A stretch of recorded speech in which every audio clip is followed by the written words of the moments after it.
So let's talk website. So this is all going to be like website, blog, SEO, all mixed and mashed together. So this is all that kind of stuff, right? So, and to me, Matt and the guys are going to talk about doing that paid through Google. This is going to be all the free stuff. So this is going to be all the free stuff. So what would you rate your website? I just found this. I thought it was really, really funny.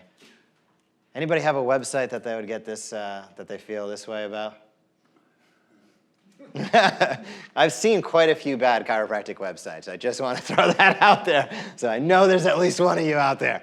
So, like, who thinks their, I mean, I don't think this is it. Who thinks their website's awesome? Like, I think mine's pretty good, so I'll say, does anybody think their website's awesome? Cool. Does anybody think their website's like, could be better, but it works, okay? Does anybody think that their website's a steaming load?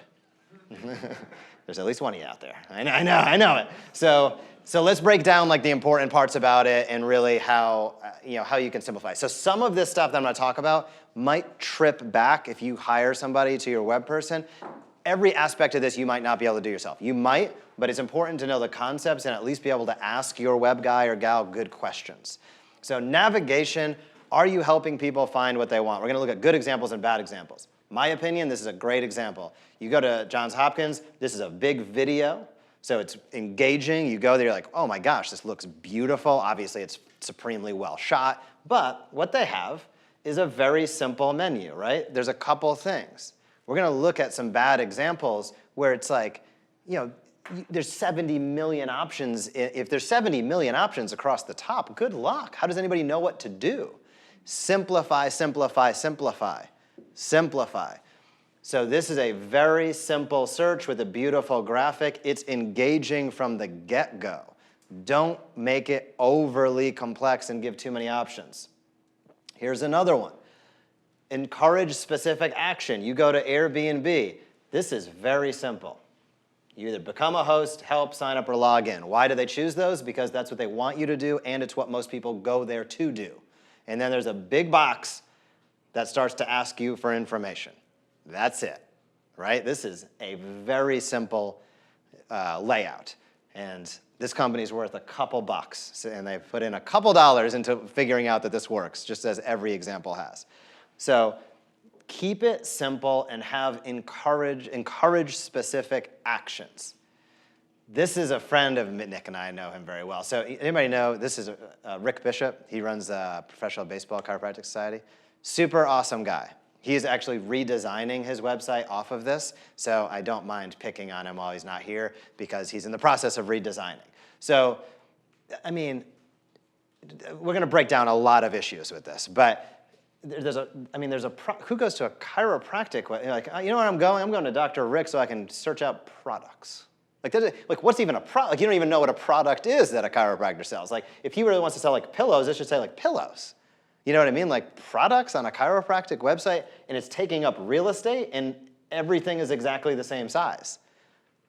Well, first of all, I know I'm on the home page, so that's a completely unnecessary tab to have there. He could save real estate.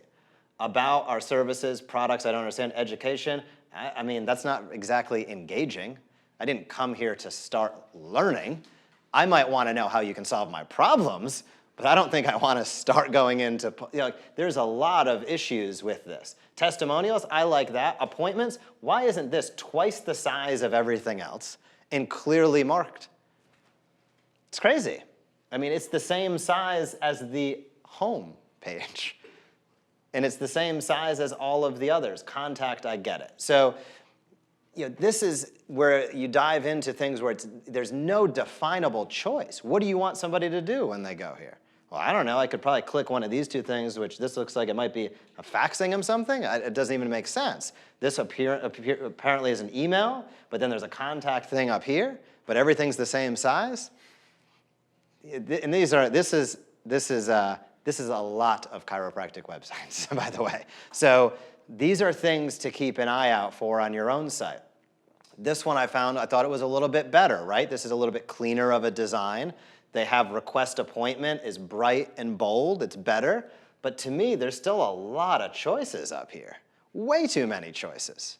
Way too many choices. Number one, the home needs to get out of there. That should never be seen except on the other pages but the home page. It takes up real estate and it doesn't need to be there.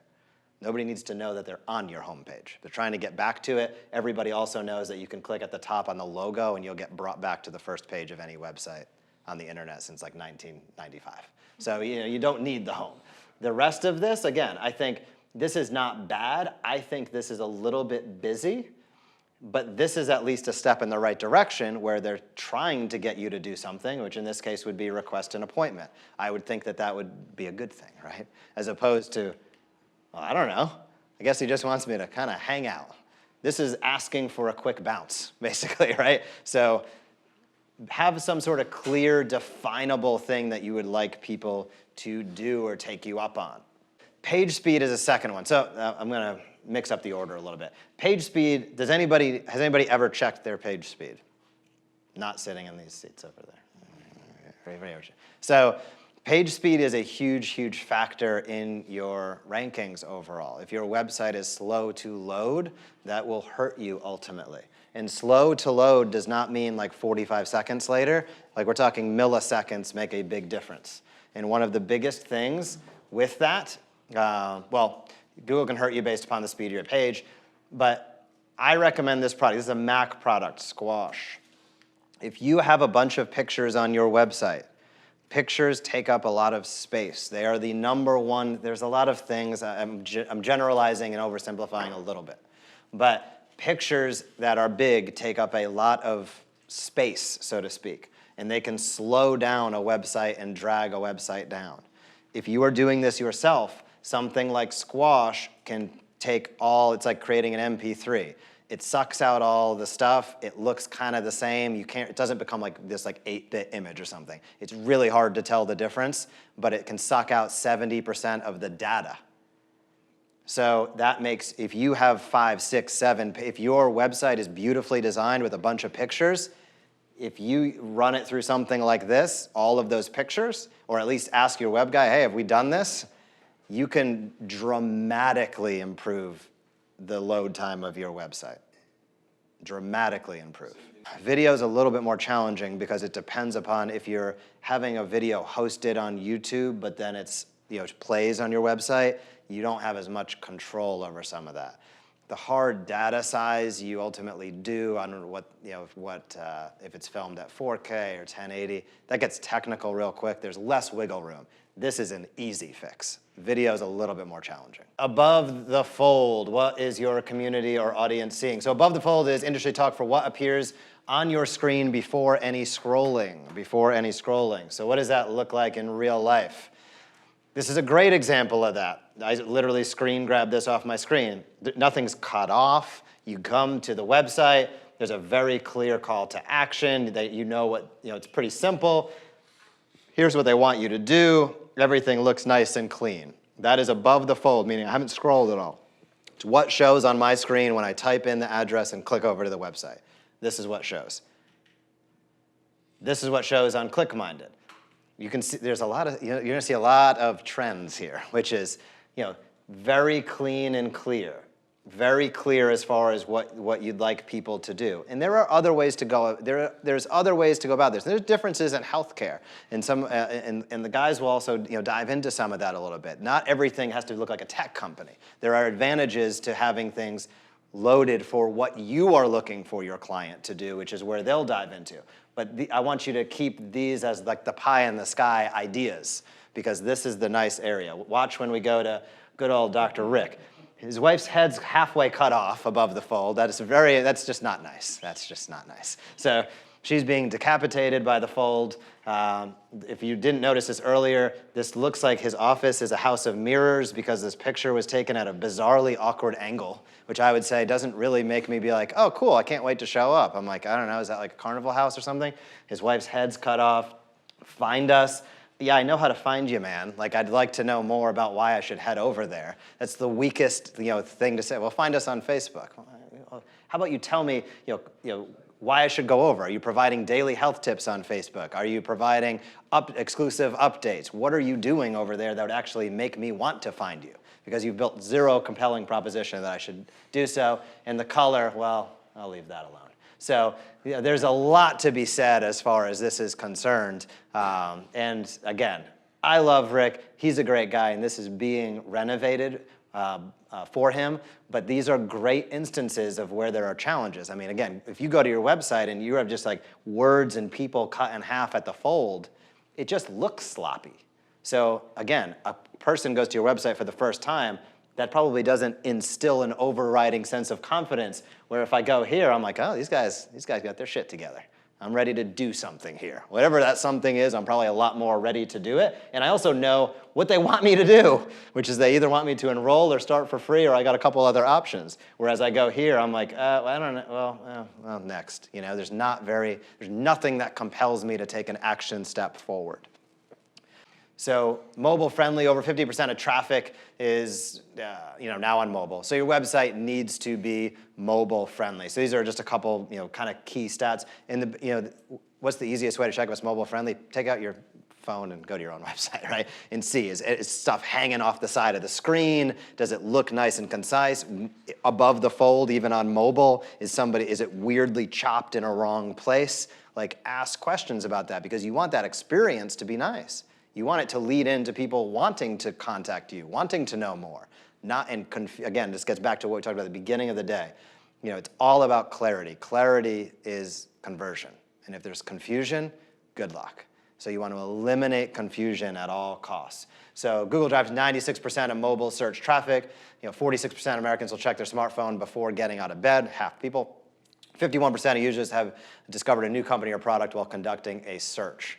So mobile is important. I don't have any coding, this isn't about coding tips to get mobile friendly and things like that, but it's something you have to check. And check it on an iPad. These are different things and different resolutions. Check it on an iPad and hold your iPad both ways, and check it on your smartphone. You also on a desktop can kind of drag the window and it mocks it up kind of as you drag it into a mobile friendly version, but you can just literally take out the device and visit that way. Does that make sense? So SEO, optimize your site so people can find you. To me, SEO should be about strategic content production, in my opinion. From a content perspective, there are keywords, there are things that are super important, but also a lot of this stems down to what are you talking about? What are you posting about? What information are you putting out to the search engines that tells them what you're about, right? The more that you have, the more context there is. So I think these two things are intimately entwined.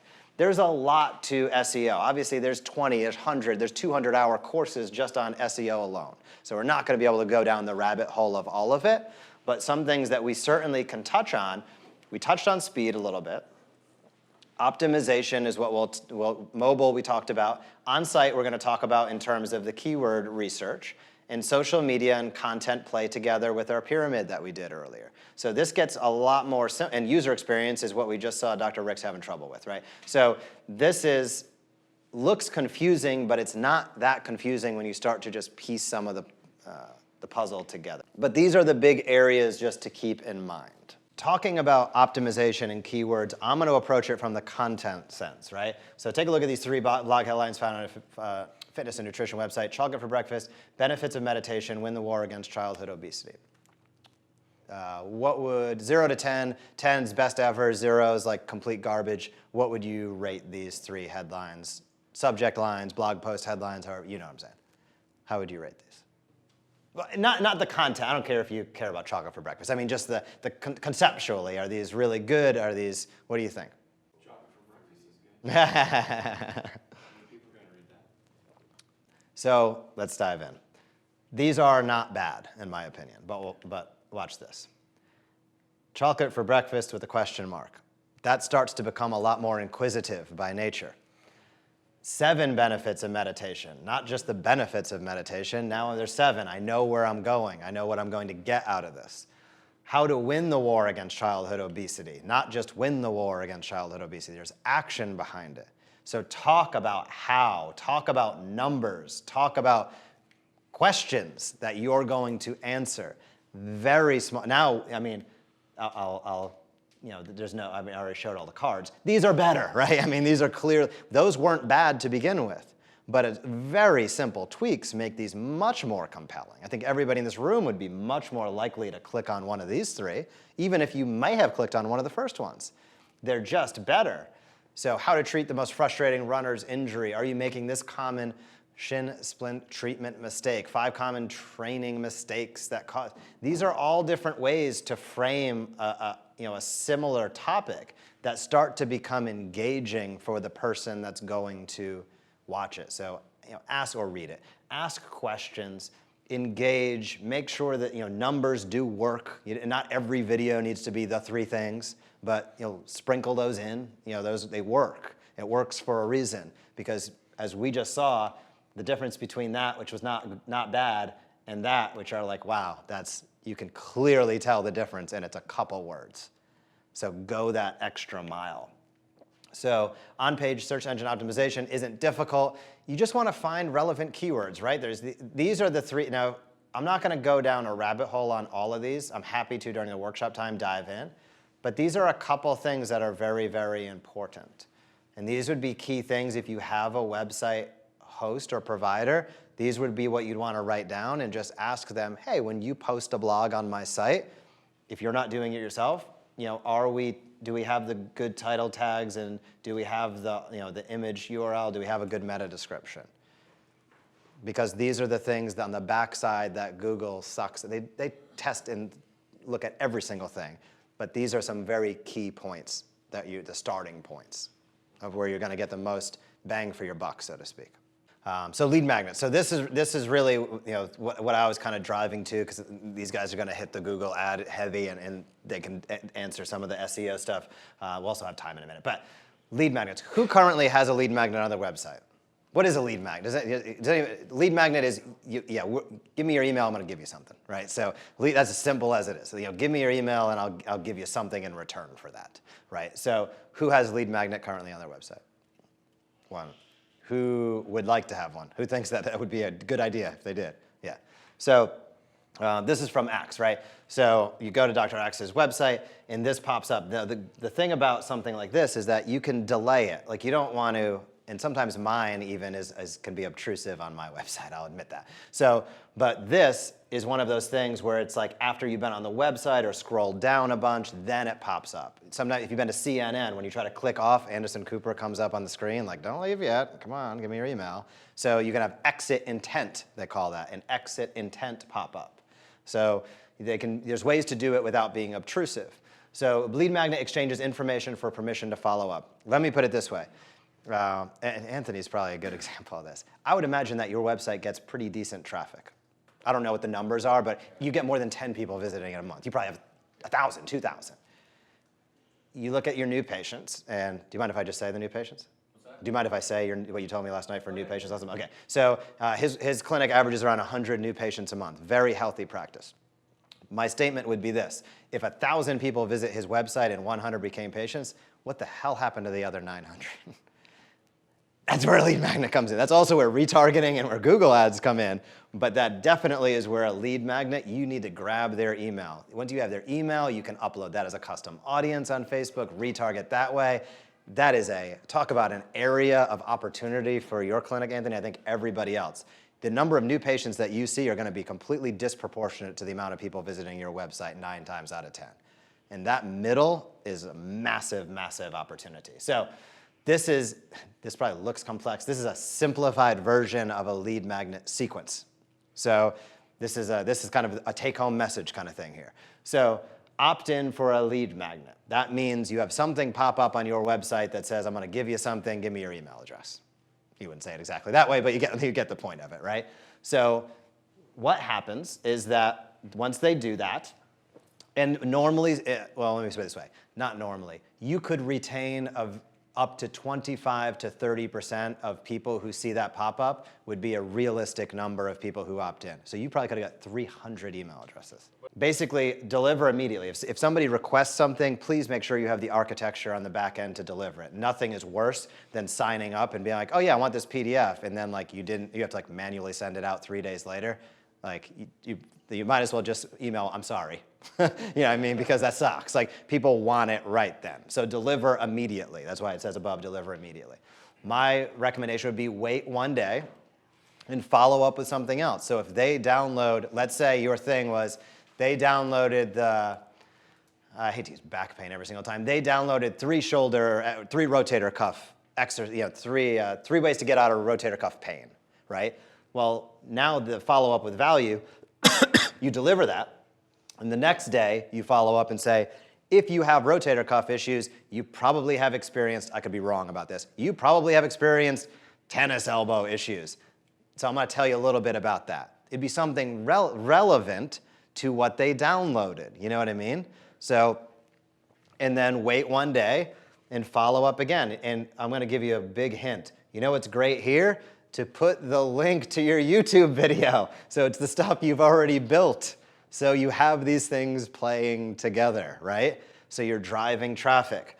Then the next day, this is a very simple sequence, but follow up with another thing of value. Hey, you know, hope you enjoyed that video. You can get very complicated with this, but the simple version, the next day, you might follow up and say, you know, one other thing that we know, one last thing I wanted to let you know is, you know, we've had a lot of people that had shoulder issues also have cervical spine issues. Let me tell you about the 3 things that your neck issue, cervical spine, you probably wouldn't say that in the email. You know, 3 things with your neck issue that might be stemming from the shoulder that you already talked about. And you point them to a video that you have that talks about that, right?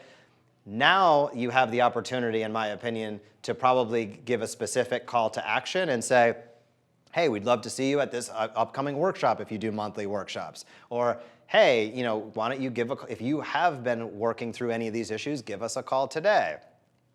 And then they go to your long-term nurture sequence. Yes, you can. I didn't even put the fact that you use them for ads and retargeting and all that, but now you put them on your once-a-week email list that they get until they unsubscribe or pass away, right? So, you know, this is a simplistic version, but I mean, a great example would be, I'll use Anthony again.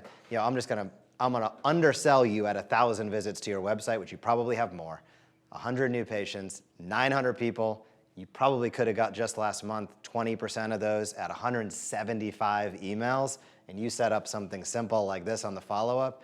I'd be hard-pressed to believe you couldn't squeeze another 10 to 15 people out of that in a month without even doing anything other than that. And if you added on some additional, whether it's, I know you're doing some on the Google side, but some additional retargeting, it's all working now, starting to work together, which is the key point about that. So call to action, you've probably heard me talk about this. Wellness awaits you does not count as a call to action. Nobody's searching for wellness. Nobody ever searched for wellness, and nobody even can decide what wellness means. So if it awaits them in your practice, you might be waiting for a while, right? So what are some good calls to action? Aspirational, action-oriented. You go to lead pages, turn clicks into customers. If I go to lead pages, they know what I want. I want to turn clicks into customers. That is an action-oriented and aspirational thing. I want more customers. And what do? Well, I want to turn clicks into customers, and they're going to help me do it. So that is a good call to action. Here we go. Here we go with our wellness awaits you. Perfect for the millions of people on the hunt for elusive wellness. The millions of people, I say facetiously, there's 0 people that ever search. Wellness near me. Like if they're looking for a spa, that might be the case. But that's very unlikely that they're searching for chiropractic services based upon that. It doesn't, this is not a call to action. It's not a good headline. It's just not, especially when you juxtapose it to something like this. I mean, come on, it's night and day different. Now, obviously, you're not going to have on a chiropractic website turn clicks into customers, but the point is that make it aspirational and make it action-oriented. Get somebody to do something. At least they have a button that says request appointment. But I'd be a lot more interested if I visited this page, let's say, and this was a sub-page that was spinal decompression, and this shows me specifically, says something about finding relief through spinal decompression. Here's my appointment. Okay, well, now I'm starting to feel a lot better about things. So you always have to work within the confines of the website. Again, there's going to be different things with different websites that might not be aesthetically what you'd dream up, but work functionally. That's the give and take. But it shouldn't be poorly functional with poor copy, with no rhyme or reason. Bad combo, right? So that's what you want to keep an eye out for. So blogs, we talked about this, transcribe your videos. So blogging made easy, this is another one of those take-home message slides. We built the content pyramid earlier today. This is a simplified / sub version of that. You shoot your video. Who's that handsome devil? You shoot a video up there.